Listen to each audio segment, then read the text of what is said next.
Kita akan coba langsung berbincang saat ini bersama dengan Dr. Yon Fitner, Kepala Pusat Kajian Sumber Daya Pesisir dan Laut, dosen MSM FPIK IPB. Selamat pagi, Dr. Yon Fitner. Selamat Pak pagi, Yon, selamat pagi. Mbak.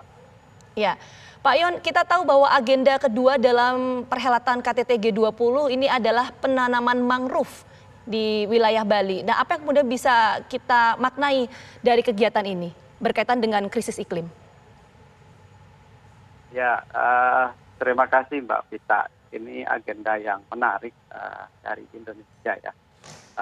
Mencoba menampilkan sisi keunggulan kita sebagai sebuah negara top. Bahwa kita mempunyai ekosistem pesisir yang lengkap, mangrove, lamun, dan terumbu karang. Nah, ketiga ekosistem strategis di kawasan pesisir ini menjadi salah satu keunggulan kita untuk dijadikan sebagai instrumen di perubahan iklim ini. Nah, adaptasi terhadap pemanfaatan mangrove sebagai sebuah instrumen pengendali iklim itu sebenarnya sudah menjadi semangat yang sudah sejak lama kita dorong. Bagaimana upaya-upaya perlindungan, rehabilitasi, restorasi terhadap mangrove kita lakukan. Nah, jadi positifnya ini adalah menjadi bagian dari kekuatan informasi kita, kekuatan sumber daya kita, dan kekuatan knowledge kita, bagaimana ekosistem kita kemudian memberikan manfaat lebih luas kepada dunia. Kira-kira begitu Mbak Vita.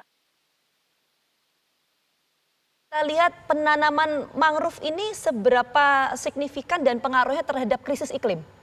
Itu dulu yang harus dijawab. Ya, baik Mbak Vita.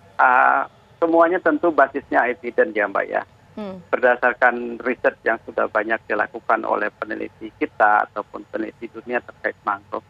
Mangrove ini dianggap mempunyai kemampuan 10-20 kali lipat dari terrestrial forest untuk mengabsorpsi karbon, kira-kira begitu. Nah, kemudian karbon ini ada yang disimpan di dalam tanah, di batang, daun, dan akar juga. Nah, inilah yang kemudian membuat mangrove ini menjadi pilihan kenapa kita jadikan sebagai sebuah instrumen untuk mengendali iklim. 20 kali lipat dari tanaman terestrial itu sungguh luar biasa sebenarnya.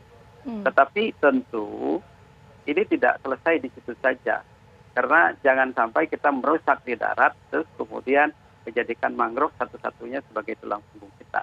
Nah, kita lestarikan yang di darat, kita restorasi yang di pesisir, sehingga kemudian kekuatan dan fungsi ekosistem mangrove sebagai alat pengendali iklim itu menjadi lebih mumpuni. Kira-kira begitu Mbak Vita. Oke, tadi 10-20 kali lipat ya kalau saya tidak salah dengar Pak Yon. Tapi kalau kita bicara soal misalnya potensi penyerapan karbon misalnya Pak di ekosistem laut Indonesia itu bagaimana kalau dengan mangrove ini? Karena kan mangrove kan penanamannya pasti di daerah pesisir kan? Ya, betul. Ya, potensi penyerapan karbon itu juga sangat tinggi ya Mbak ya kalau kita lihat kaitannya dengan keberadaan ekosistem mangrove. Tadi saya sudah sampaikan, jadi 10 kali lipat sampai 10-20 kali lipat itu kemudian karbon itu diserap, kemudian disimpan di daun, di akar, di batang, dan juga di tanah. Nah, inilah yang menjadi keunggulan itu menurut saya. Nah, tidak hanya itu sebenarnya, kita juga punya tumbuhan yang namanya lamun. Di dekat mangrove itu juga ada lamun. Sehingga kekuatan untuk penyerapan karbon itu menjadi tinggi. Dan itu angka-angka ini juga tidak serta-merta kemudian menyebabkan mangrove menjadi satu-satunya gitu ya. Karena kita punya dalam konteks kalau bicara blue carbon, maka kita masih punya lamun di kawasan ini juga. Jadi lamun dengan mangrove itu dia berdekatan Mbak Vita. Jadi untuk itu saya melihat kemampuan dia menyerap lebih banyak dan lebih besar dari tumbuhan lain, itulah yang menjadi kekuatan kita. Saya tidak punya data detail ya bagaimana kemudian secara final Indonesia sudah menghasilkan atau mengabsorpsi. Tapi berapa data yang sudah kita peroleh sampai 2019-2020, kontribusi kita juga sudah cukup besar dalam upaya pengurangan perubahan iklim. Nah, itu kalau dia. Komitmen kita di target NDC itu kan di 2030 itu kan mencapai 28-30%. Kemudian kemarin ditambah juga oleh Ibu Menteri itu komitmen kita untuk mengurangi emisi. Ya. Nah, kemudian dari upaya pengurangan emisi itu tentu harus dibarengi dengan upaya rehabilitasi dan restorasi yang sudah dilakukan sejak setahun yang lalu. Karena kalau tidak dibarengan dengan itu, maka upaya pengurangan emisi itu tidak akan berlangsung dengan baik tentunya. Oke. Karena ya. Nah, Pak, begini berarti bisa disimpulkan dong, kita kan tahu bahwa kondisi Indonesia kan negara kepulauan, tentu banyak sekali daerah pesisirnya, banyak sekali mangrove-nya. Kalau tadi kita berangkat dari pernyataan Pak Yon bahwa fungsi mangrove ini untuk kemudian mengurangi emisi gas karbon dan lain sebagainya, ini sebanyak 10 hingga 20 kali lipat, berarti kita punya peran yang sangat penting ya Pak ya, untuk kemudian mengurangi krisis iklim secara global. Atau seperti apa Pak Yon? Ya, Indonesia ini sangat seksi Mbak ya dengan adanya mangrove ini, jadi saya harus sampaikan seperti itu karena ini tumbuhan tropis dan sebagian besar itu ada di wilayah kita di negara kepulauan Republik Indonesia. Ya, kalau seandainya itu kita jadikan sebagai tidak hanya sebagai sebuah instrumen strategis tapi juga sebagai sebuah alat politik, saya kira akan sangat kuat ini ya. Ketika kita bicara pengurangan emisi, maka Indonesia bicara keunggulan ekosistem sebagai diplomasi lingkungannya untuk memastikan bahwa kita berkontribusi terhadap dunia. Dan kalau kita lihat ya dengan persentase mangrove yang sangat luas di kita itu ya, kita kalau di catatan Kementerian Lingkungan Hidup kita 3,4 juta hektar itu mangrove kita, walaupun separuhnya dikatakan rusak yang kemudian akan dilakukan rehabilitasi dan restorasi itu. Tapi itu perlu, makanya di diplomasinya itu adalah ketika ini kita anggap sebagai sebuah instrumen strategis, instrumen berikutnya adalah diplomasi strategis. Kita dorong ini sebagai sebuah alat komunikasi dengan negara lain, ayo kita selamatkan mangrove, kemudian kita jadikan ini sebagai alat pengendali iklim. Oke, nah Pak Yon, kok tadi Anda mengatakan data dari Kementerian LHK kan ada 3,4 juta hektar ya untuk pohon mangrove di wilayah Indonesia, tapi kan itu perlu rehabilitasi. Nah, ini kalau kita melihat cakupan wilayah 3,4 hektar ini, kalau kondisinya memang memungkinkan untuk penanaman mangrove, seberapa signifikan dan persentasenya seperti apa hitungannya untuk kemudian bisa menyerap emisi gas karbon dan lain sebagainya? Ya, kalau kita hitung dari segi kondisi status yang baik ya kan dari 3,4 itu 1,8 itu dikatakan rusak.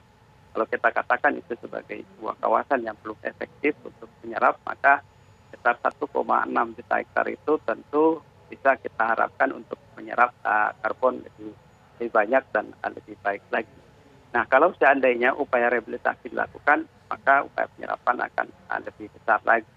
Tetapi kan kondisi saat ini adalah kita juga perlu melibatkan banyak pihak, Mbak Pita. Ya, kalau ada pihak lain yang terlibat, karena upaya rehabilitasi dan restorasi ini dua kata yang sebenarnya ekornya berbeda di lapangan. Kalau restorasi itu kita memulihkan yang dulu sudah ditebang, dirusak, hancur, kita tanam lagi. Kalau rehabilitasi mungkin kita menyicipi yang rusak-rusak sedikit dan sebagainya. Ini ekornya berbeda. Nah, effort berbeda inilah yang kemudian kita deliver sebagai alat diplomasi kepada dunia bahwa kita minta tanggung jawab bersama, mari kita sama-sama lestarikan mangrove kita ini. Nah, seandainya 3,4 juta hektar itu kemudian terrehabilitasi, maka kemampuan kita sebagai kontributor absorban karbon itu akan besar 2 kali lipat dari kondisi sekarang. Yang dikatakan kalau data dari laporan 2019 itu kita sudah berkontribusi sampai 28-29% dari penyerapan karbon. Tentu target yang menjadi 40% tentu akan bisa dikejar. Artinya bahasanya begitu, Mbak. Oke. Nah, 28 hingga 29%, maaf saya tanya detailnya Pak, 28 hingga 29% penyerapan karbon ini memang secara nasional saja atau itu ada campuran dengan maksudnya secara global begitu? Ya, secara global, Mbak. Oh, secara global. Oke. Nah, kalau kita lihat kan sekarang ini kita lagi memutar visual, Pak Yon, ini yang saat ini tengah dilakukan Presiden Joko Widodo meninjau lokasi di Taman Hutan Raya Ngurah Rai dan Pasar Bali. Ini kan menjadi lokasi nanti akan dilakukan penanaman mangrove ya di sana ya. Nah kalau bicara tadi ada proses rehabilitasi dan lain sebagainya, bagaimana potensi lokasi ini yang saat ini tengah ditinjau oleh Presiden kalau menurut Pak Yon? Ya ini kan salah satu showcase saja ya Mbak ya pada dunia yang kita punya di Bali. Gitu. Sebenarnya kalau kita ingin yang lain kan lebih banyak wilayah-wilayah kita yang perlu direhabilitasi seperti ini. Showcase inilah yang kemudian ditunjukkan oleh Pak Presiden, beginilah proses yang dilakukan oleh Indonesia. Jadi kalau menurut saya ini menyerap energi positif dulu, kira-kira gitu Mbak dari dunia, bahwa kita sudah melakukan dengan standar metode yang kemudian bisa memastikan mangrove itu kembali tumbuh. Gitu. Oke, nah itu tadi yang harus jadi concern bersama adalah memastikan bahwa ekosistem mangrove ini tetap terjaga karena tadi perannya cukup signifikan ya 28 hingga 29% untuk penyerapan emisi gas karbon dan emisi gas buang lainnya. Nah kalau kita melihat cakupan luasan wilayah di Indonesia, Pak Yon, ini lokasi-lokasi mana saja yang memiliki potensi cukup signifikan untuk pengurangan emisi gas karbon itu tadi? Ya kalau kita bersandar kepada mangrove, Mbak Vita itu kawasan Kalimantan. Ya, Kalimantan bagian utara, Kalimantan Timur, bagian juga ada di Kalimantan Selatan, itu kawasan yang padat mangrove. Papua juga termasuk kawasan yang padat mangrove. Kemudian di Sumatera bagian timur, itu kawasan juga yang sangat padat mangrove. Kemudian kalau seandainya kita mengembalikan fungsi, maka rata-rata di Pantura Jawa, itu sebagian ada yang memang kondisinya rusak berat yang harus dipulihkan, dan sebagian juga ada yang dalam kondisi cukup baik di Pantura Jawa. Nah itu beberapa lokasi, kemudian beberapa pulau kecil juga banyak. Ya. Tetapi kalau kita lihat dari target pemerintah melalui Badan Restorasi Gambut dan Mangrove, daerah-daerah yang dipilih termasuk daerah yang saya sebutkan tadi, ada di Papua, Kalimantan Utara, di Bangka, kemudian di Sumatera, di bagian timurnya itu juga dilakukan upaya perbaikan. Dan itu adalah daerah-daerah yang mempunyai pengaruh pasang surut yang tinggi, di mana ekosistem mangrove cukup baik tumbuh dan berkembang sebelumnya di sana. Ataupun sampai saat ini dia juga masih tumbuh dan berkembang dengan baik. Oke, baik. Saya kira di situ, Mbak. Baik, terima kasih banyak Pak Yon sudah meluangkan waktunya untuk berdiskusi bersama kami di Kabar Khusus. Pak Yon, salam sehat selalu. Sama-sama Mbak Vita. Sukses selalu buat TV7 dan G20. Baik, terima kasih banyak. TV1-nya. Terima kasih banyak Pak. Kita jeda dulu, Kabar Khusus akan kembali hadir saat lagi untuk Anda, tetap bersama kami.